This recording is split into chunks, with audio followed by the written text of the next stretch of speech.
Meus irmãos e minhas irmãs,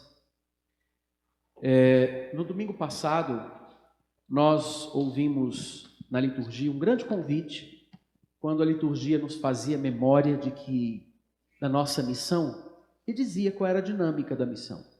Deus chama para junto de si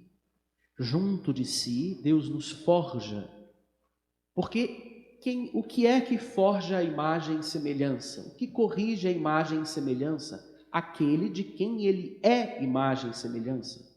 Por isso Deus traz para perto de si, para que eu me dê conta de quem eu sou, para que eu afirme a minha identidade, para que eu me eleve, me voltando para ele, de dentro para fora na minha vida, a partir de dentro de mim. Esse é o desafio. Ir, e ele chama, por isso ele chama primeiro para junto de si, para nos forjar na intimidade com ele, onde ele sabe, ele que vê tudo, sabe tudo, nos alcança plenamente. Depois ele nos envia. Nos envia para quê? Para ser médico, para ser professor, para ser engenheiro mecânico, para ser jornalista, para ser fisioterapeuta, advogado, economista, para ser um economista, para ser bioquímico, militar. Não, ele nos envia a expandir o amor, levando o amor com que sou amado aos cantos da terra.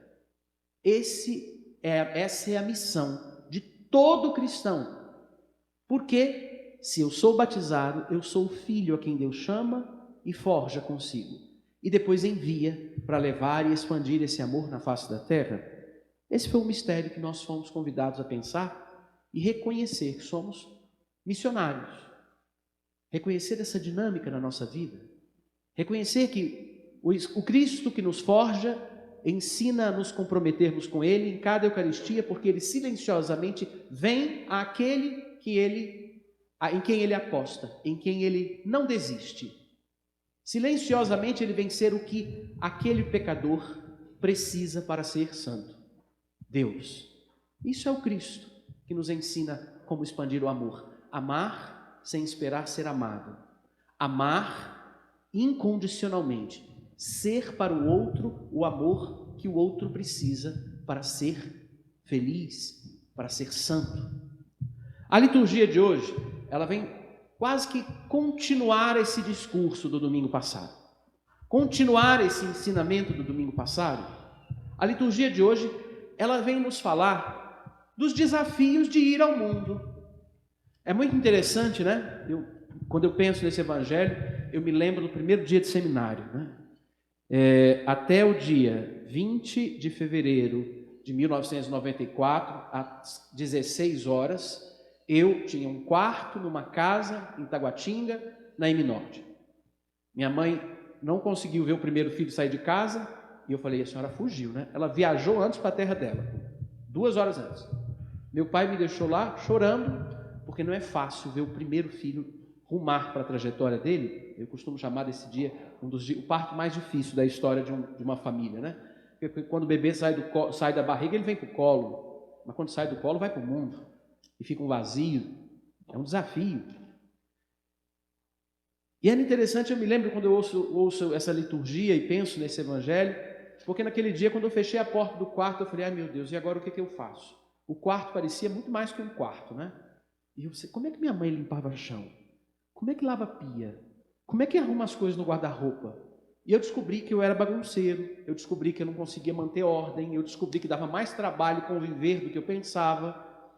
E era curioso pensar, porque aquele convívio me trouxe os desafios do sim que eu dei a Deus. O sim de um filho de Deus no mundo traz desafios, como nós ouvimos hoje, por exemplo, Jeremias. Jeremias traduz no seu exercício de missão a perseguição, o abandono, a solidão. Jesus fala no evangelho do medo. Esses são alguns dos desafios, mas cada um aqui, quando sente a sua cruz, sabe o peso que custa abraçar de novo a confiança em Deus, o amor, a fé que eu sei que creio, mas que quando acontece, ela encontra em mim o querer, mas uma máquina frágil para realizar esse querer.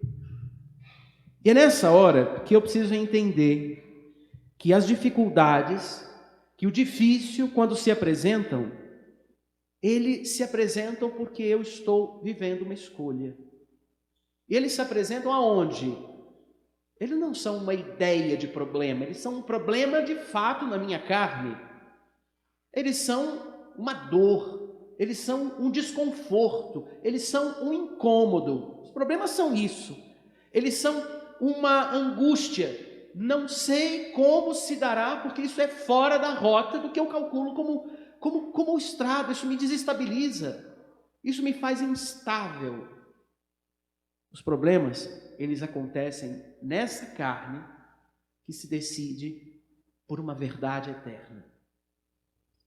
As dores da carne, elas começam a acontecer quando eu, movido por amor, decido a reconhecer esse amor, sendo grato a Deus com meus gestos, com meu andar, com meu preferir, com minhas escolhas. Eu me dou conta da minha humanidade que precisa, diante dos desafios, melhorar. Eu me dou conta que a minha humanidade precisa se ajustar para viver a escolha. Padre, mas isso é muito alto. Sim, assim como um casamento é alto. O que é um casamento?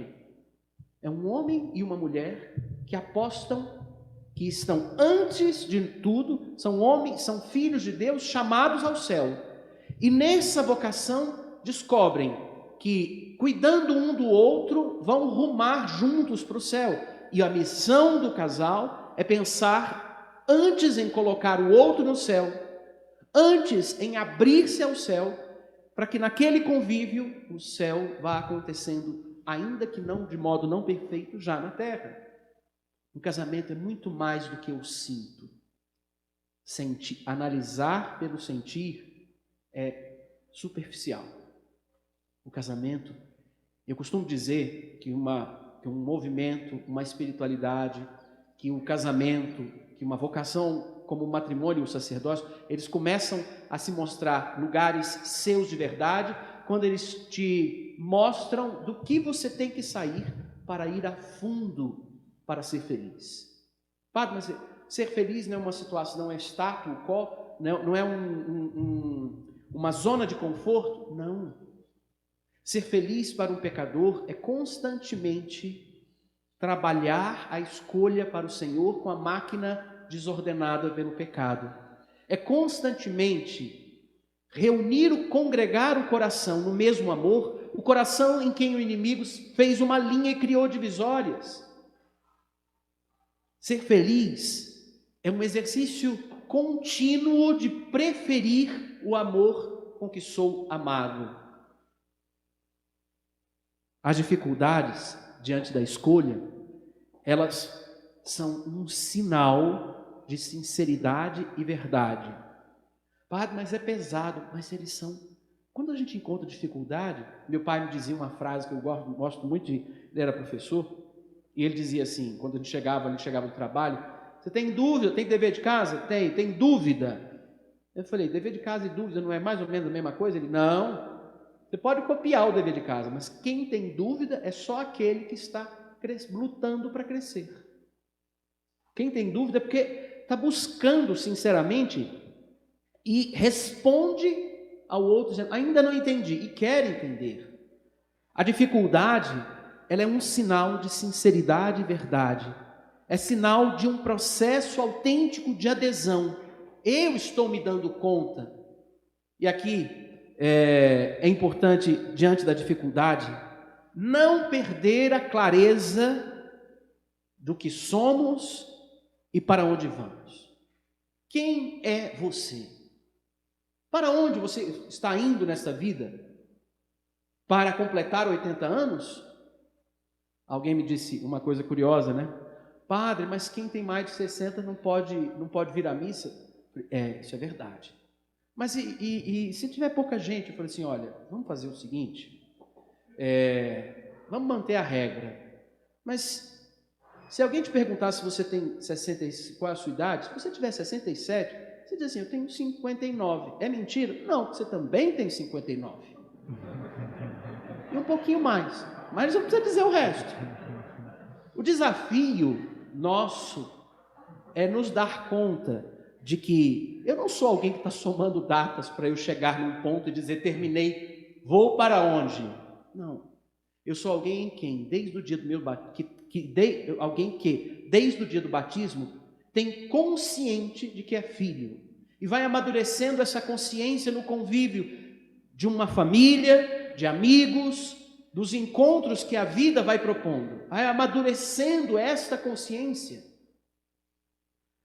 E é interessante que essa consciência, ela amadurece quanto mais eu mergulho em fontes, como a missa, a palavra.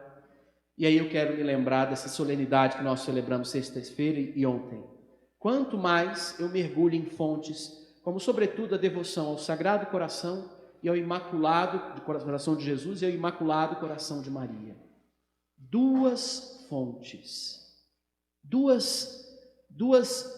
Os judeus tinham uma imagem muito interessante quando a gente falava de fonte, né? Porque lá é deserto, então quando chegava o tempo da chuva, apesar de ser deserto, eles faziam várias cisternas, eles tinham estruturas de cisterna para conservar a água no tempo da seca. Então quando você fala de fonte, eles pensavam nos lugares onde distribuíam, nesses lugares que recolhiam água, mas onde essa água era distribuída para eles mergulharem, se lavarem.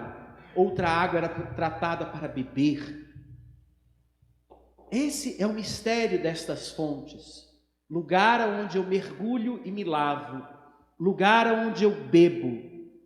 O que é que acontece dentro de um sacramento, dentro dos sacramentos da missa, dentro de uma devoção ao Sagrado Coração de Jesus e ao Imaculado Coração de Maria?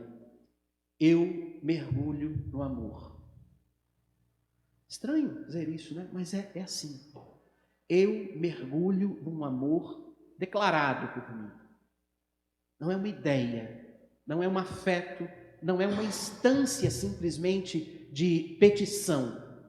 É um amor que envolve a minha carne. Por isso, os sinais humanos, coração de Jesus, coração de Maria. Por isso, os sinais humanos. E eles dizem aquilo que Jesus experimentou. Em tudo ele foi semelhante aos homens, exceto no pecado. Aqui eu mergulho num amor que, se hoje eu ainda não entendo a pleno, ele vai me tornando pleno na medida em que eu o reencontro, que eu me lavo. Quando a gente tem uma roupa que tem uma mancha, a gente coloca uma água sanitária, a roupa lá, dependendo da cor da roupa, e deixa de molho. Às vezes, nossa vida precisa ficar de molho nesse amor que desintegra as manchas, que desintegra os medos e faz claro nos olhos o horizonte que eu tenho para mim, o convívio eterno, onde não haverá mais tristeza nem dor. Eu posso experimentar isso. Eu posso provar isso agora, mergulhando nessa fonte, reconhecendo essa fonte. E o desafio da nossa vida é não perder a clareza diante das cruzes. A cruz, ela custa, mas ela não é um lugar de onde eu devo correr. Padre, você está querendo dizer que a gente deve ser sádico e aceitar as dores? Não. As dores, elas são uma aula de profundidade. Ir além da dor significa dar as mãos com Nossa Senhora, pedir que ela nos eduque o coração segundo o coração dela, que ensina a ter um coração segundo o coração de Jesus. Como que Maria faz isso? Fazendo tudo o que ele disser. Fazendo tudo o que ele nos ensina a ser. Fazendo tudo o que ele nos ensina. Dando à vida o amor que ele derramou e derrama dentro de mim. E é desafiador fazer isso, né?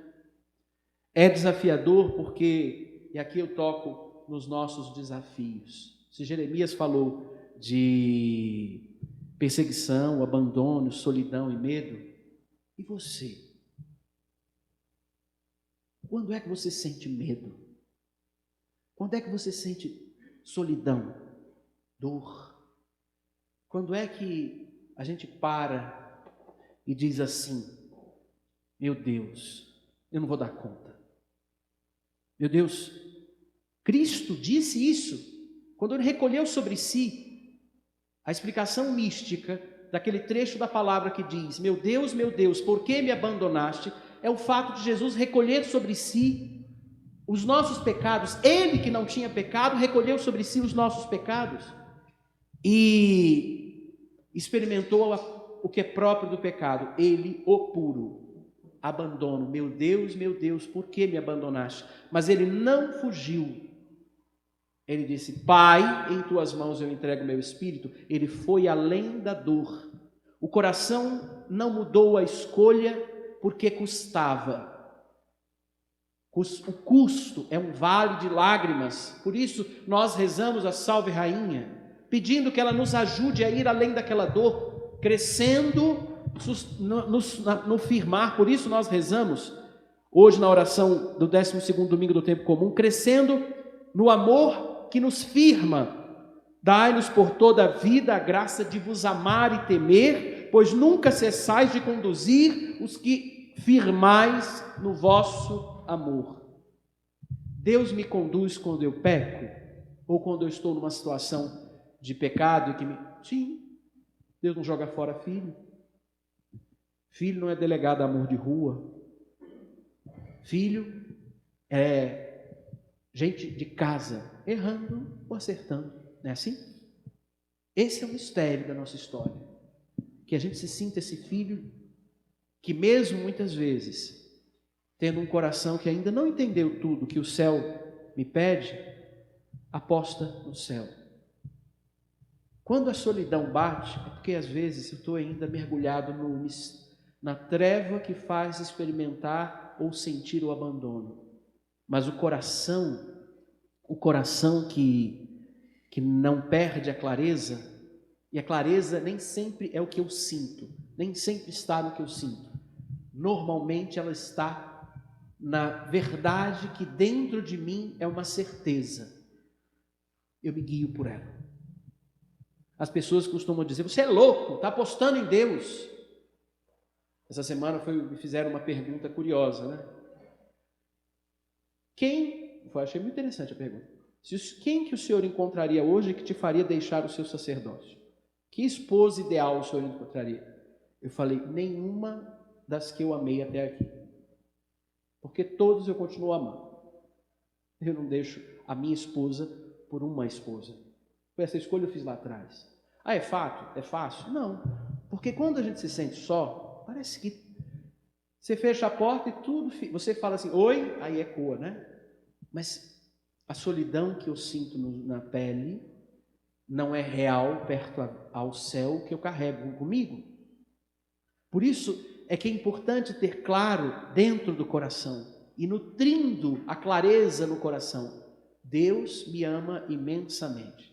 Para vocês que estão sentados aqui hoje na missa, eu quero terminar com isso. Eu fiz questão de, nas plaquinhas que vocês têm aí, que marcam o lugar de vocês, não dizer só sente aqui. O que está escrito aí? Pronto. Sente-se aqui. Mais do que o lugar, é um mistério que esse lugar carrega. Esse desafio de recordar a clareza que é verdade em mim, mais do que um afeto, é o desafio de dia a dia reconhecer. E esse é o centro da espiritualidade do Sagrado Coração. Reconhecer o amor de Deus e ser grato. Reparar as ingratidões desse amor, as ingratidões feitas a esse amor no mundo. Reparar sendo grato aqui. Esse é o desafio que eu deixo para você na sua história. Seja grato como um sinal de que em meio à dificuldade você não esqueceu da sua verdade, da verdade que te conduz, da certeza, da sua certeza, agora sim. A verdade é eterna, que em mim se faz certeza, da certeza que me move. Deus me ama imensamente. Sente-se aqui. Eu te sugiro reconhecer e ser grato. Reconhecer esse amor e ser grato. E se você tem desafios que parecem intransponíveis, eu vou repetir uma palavra que eu disse a um santo no último Natal. Dê uma chance para Deus. E o resto Ele faz. Que Deus nos ajude. Amém.